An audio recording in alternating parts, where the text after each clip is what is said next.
En 2021, la princesse Mako du Japon a pris une décision qui a bouleversé les traditions séculaires de la famille impériale japonaise. Par amour, elle a renoncé à son titre impérial et à tous les privilèges qui l'accompagnaient pour épouser Kei Komuro, un jeune homme sans titre ni richesse. Ce mariage, bien que romantique, a été entouré de controverses et de défis, reflétant les pressions sociales et médiatiques qui pèsent sur la famille impériale. Elle a dû quitter le somptueux palais et commencer à gagner sa vie. Comment sa vie a-t-elle changé depuis? Alors, que fais-tu en ce moment? Où habites-tu? Et pourquoi sa relation est entourée de scandales depuis des années?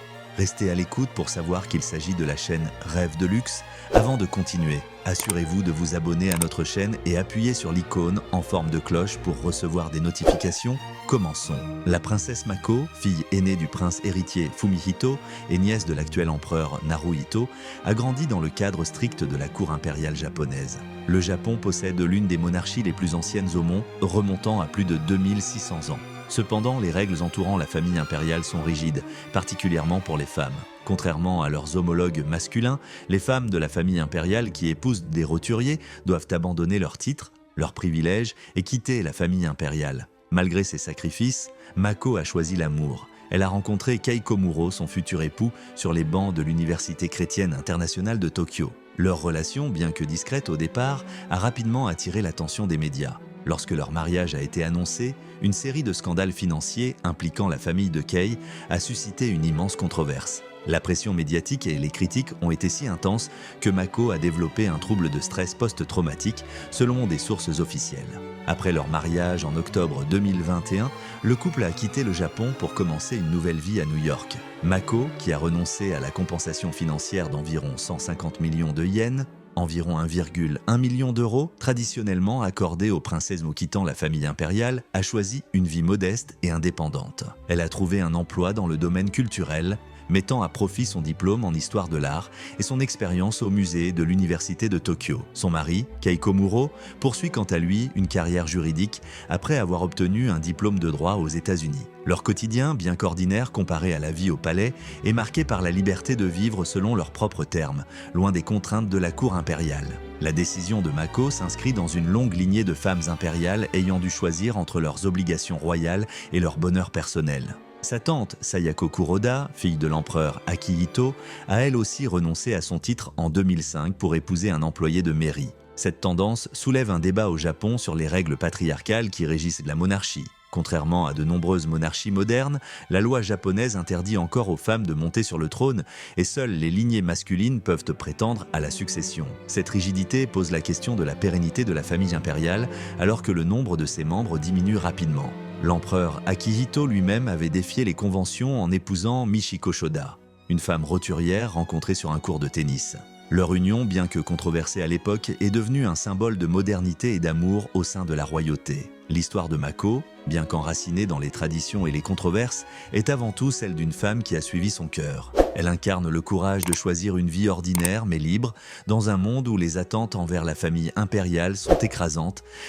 Le plus jeune fils de l'empereur, Akihito, le prince Fumihito, plus connu sous le nom du prince Akishino, a 3 enfants, 2 filles et un fils. Parmi eux, le prince Hisahito, son unique fils, est désigné pour devenir un jour l'héritier du trône du chrysanthème. Quant à l'une de ses filles, la princesse Mako, elle a choisi de renoncer à son titre impérial pour épouser un homme issu de la classe moyenne, Kei Komuro. Leur histoire d'amour a suscité des controverses, des rumeurs et de nombreux scandales, mais elle illustre la force de leur engagement mutuel. Née en 1991, la princesse Mako a grandi sous les projecteurs.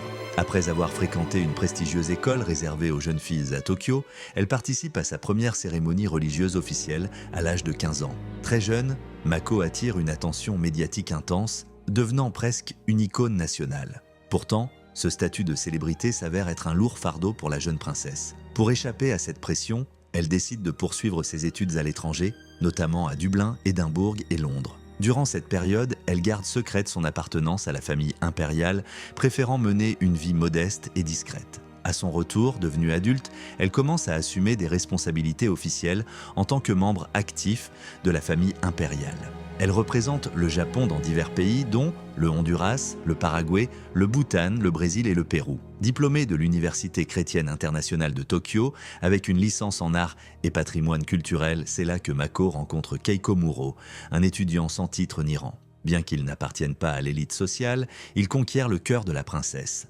Malgré les pressions liées à leurs différences de statut, leur amour grandit, et 4 ans après leur rencontre, ils annoncent leur fiançailles. Cependant, leur union ne se concrétise pas sans heurts. Un scandale éclate lorsque la presse révèle une controverse financière impliquant la mère de Kei, accusée d'avoir contracté une dette auprès de son ancien fiancé. Cette affaire alimente les médias pendant des années et provoque un report de leur mariage. Face à ces scandales, la princesse Mako traverse des moments extrêmement difficiles. Selon des sondages, près de 80% des Japonais désapprouvent de leur mariage, estimant que les fonds publics ne devraient pas financer une union avec un roturier.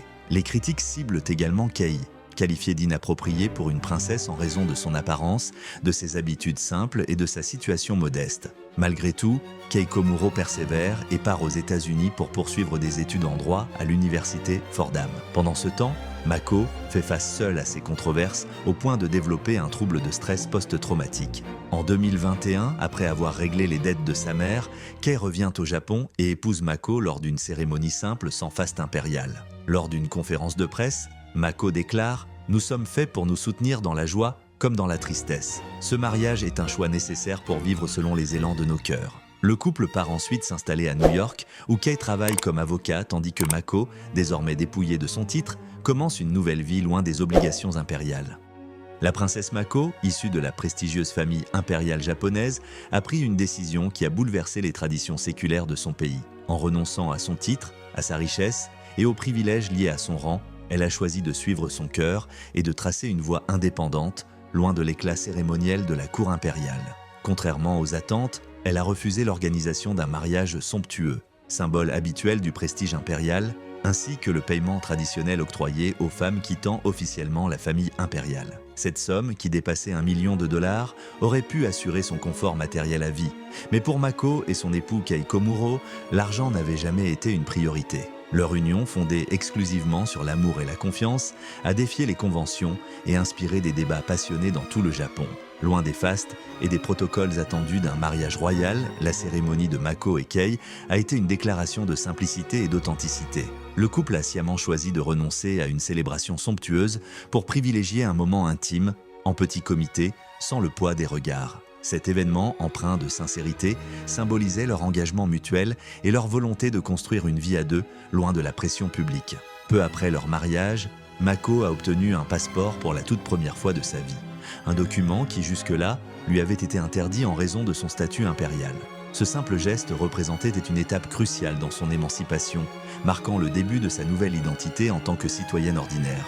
Quitter le palais impérial n'a pas seulement signifié pour Mako un changement d'adresse, mais aussi un bouleversement profond dans son mode de vie. Son nom a été effacé de la généalogie impériale, une décision qui symbolisait sa rupture définitive avec les privilèges de son passé. Elle a également dû renoncer à sa sécurité rapprochée, n'ayant plus de garde du corps pour assurer sa protection. Désormais, elle vit comme une citoyenne ordinaire, confrontée aux réalités de la vie quotidienne. Après avoir dit adieu au Japon, Mako et Kei ont décidé de poser leurs valises aux États-Unis, un pays qui leur offrait l'anonymat et la possibilité de construire une vie à leur image. Le couple loue un appartement modeste dans le quartier animé de Manhattan, à New York, où les loyers oscillent entre $3 000 et $11 000 par mois, une somme qui peut paraître exorbitante mais reflète le coût de la vie dans cette métropole. Kei travaille en tant qu'assistant juridique dans un cabinet d'avocats new-yorkais, un poste qu'il a décroché après avoir obtenu son diplôme en droit à l'université Fordham.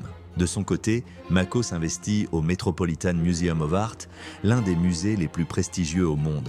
En tant que volontaire, elle met à profit ses connaissances en histoire et en art pour soutenir les conservateurs dans la gestion des collections asiatiques, un domaine qui la passionne profondément. Leur appartement se trouve à seulement 10 minutes de voiture du musée, ce qui permet à Mako de se consacrer pleinement à ses projets. Récemment, elle a organisé une exposition remarquable dédiée à un moine japonais du XIIIe siècle, illustrant son attachement à la culture et au patrimoine de son pays natal. Dans les rues de New York, Mako passe presque inaperçue. Habillées simplement, souvent en jeans, baskets et t-shirts, elles se font dans la foule, loin des robes somptueuses et des couronnes étincelantes qui faisaient autrefois partie de sa vie. Elle fait ses courses seule, porte ses sacs d'épicerie et évite les projecteurs autant que possible. Malgré ses efforts pour rester discrète, les paparazzi capturent parfois des clichés d'elle, rappelant qu'elle n'a pas totalement échappé à l'attention médiatique. Pourtant, cette vie simple semble lui convenir bien mieux que l'existence réglementée et protocolaire qu'elle menait au palais impérial.